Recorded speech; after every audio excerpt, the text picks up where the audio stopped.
Welcome to my channel! This is my first ever vlog and gusto ko yung first ever vlog ko is yung kakain tayo. And kumain na ako actually, pero gumawa ako ng other video para sa kabilang app.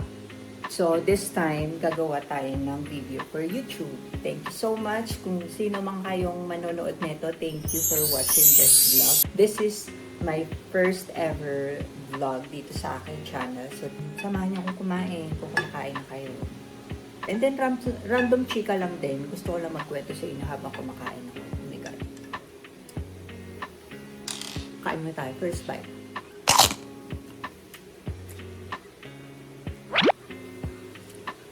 Munggo pala to. Aray! May nakain akong tinik. Aray! Yun, nawala na. Etong ano dito wala na kasi mabilang ng meat. So, tuyo na lang. Daing yung nakalagay sa munggo. Well, masarap din naman siya. Pwede na! One of my favorite kasi ito, munggo. Gustong gusto ko siya.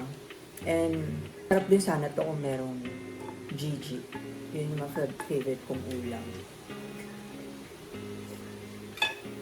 Gusto ko lang pakilala yung sarili ko. My name is Kim Che. That's my name here in my vlog, in my YouTube channel. Bruh. Gusto ko lang gumawa ng video since gumagawa naman din ako ng content sa black app, sa blue app, tsaka dun sa red app. Orange, ano ba? IG Bray, ganon. Since doon, gumagawa din naman ako. Follow nyo na lang ako, search nyo na lang ako Kim Che. Lalagay ko dito ang aking account. And here. Yung ang sarap kumain, alam nyo lang, sobrang sarap kumain.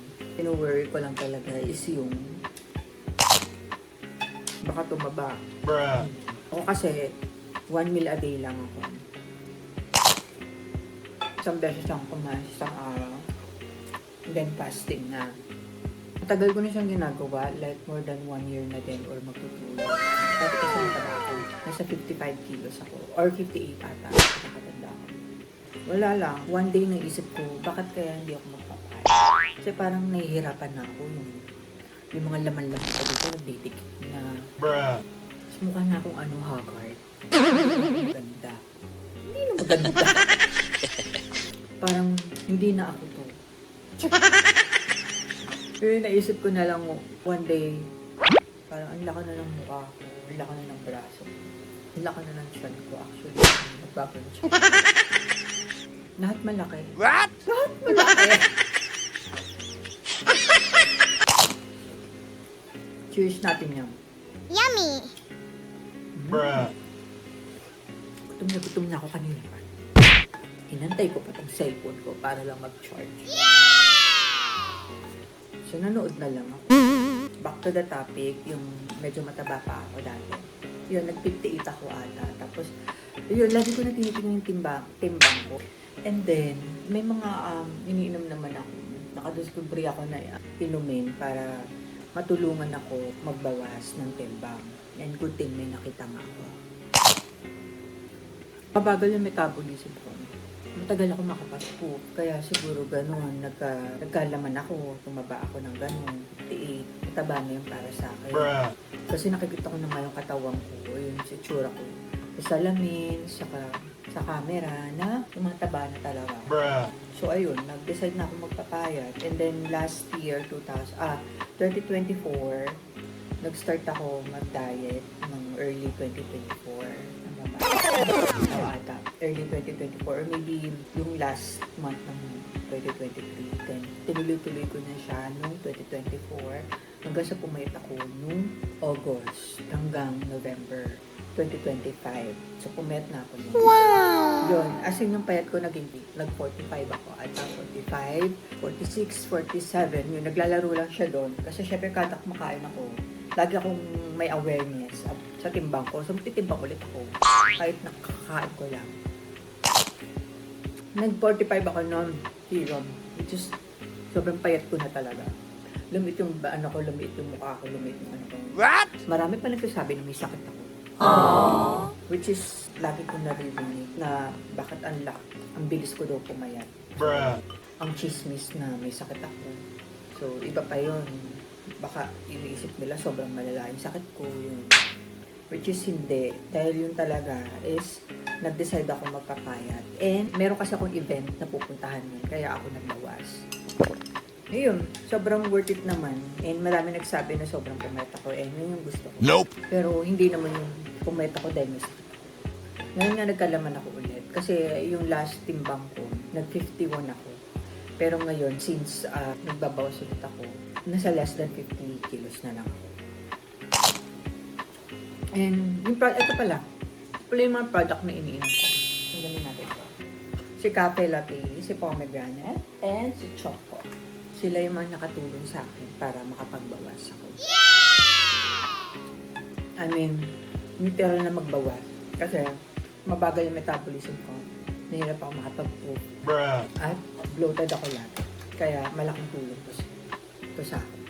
Kaya kung gusto niyan, hanapin nyo na lang sa Black App. Or follow nyo ko para mas legit yung kuhain. Ang sarap talaga ng munggo. Ano kasi te, detox kasi siya. Pag uminom ka niyan, kinabukasan ko niya, example gabi na uminom ka, bago matulog, kinabukasan ka lang magpupo. Bruh. As in talagang ilang hours lang yung cycle sa katawan mo, yung kinain mo, marirelease mo agad. Which is very good. Napakaganda ng product na to. Ang laking tulong sa mga nagda-diet, sa mga bloated, sa mga may PCOS din ata, pwede ito sa kanila. Kasi nga, may nababasa ako na nakakatulong sa kanila yan. And then, ayun, mga nagbabawas ng timbang, pwede dito arawin. Yes! Tignan natin hindi kayo mabawasan. Yan talaga nakatulong sa akin. Promise, legit yan. Bruh. As in talagang nag-45 kilos ko. Wow! Ngayon kasi maintaining na lang po ako. Hindi na ako yung parang addict na tinitignan lagi yung timbang. Dati kasi ganun ako. Lagi ko tinitignan yung timbang ko. Pumayat ba ako, tumaba, or nadagdagan, ganun. Ngayon hindi na maintaining na lang po ako. Pero syempre, ayoko naman yung madadagdagan pa ako ng timbang. Kapag kunyari, nadagdagan ako, magbabawas akong timbang. Kaya kung gusto niyan, lalagay ko yung may orange app. Meron din orange app yan. Or sa black app. Kaya mag-ingat na kayo sa mga fake news. Kasi since sikat siya, and nakakatulong talaga siya sa mga nagda-diet. Marami ng mga fake niyan. Sarap kumain. Pero ang laking guilt din kapag nakakakain ka ng madami. Yung ang sarap nga ng kain mo, pero in the end, hello, ang dami mo kinain. Ganun kasi ako. Kung na rin napadami yung kain ko, magigilty ako after kumain. Kuha ulit ako. Babalik ako. I'm back. Ito lang dito kapag tuyo yung sahog mo eh. Ito yung daing. Titingit ka talaga. Pero masarap. Sarap din to, may chicharon. Wow!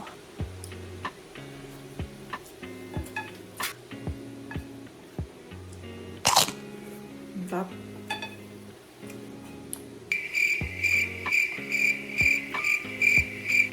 Ano my favorite?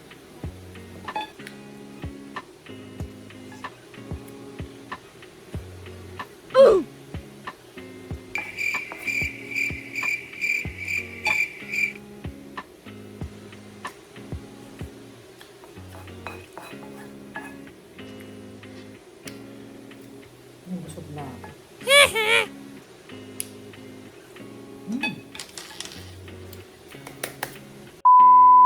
Siguro end ko na to. Thank you so much for watching. And thank you for staying and watching me while I'm eating my favorite food. See you guys next vlog, next video, and sa next live. My next live. See you guys next time. Thank you so much. Bye.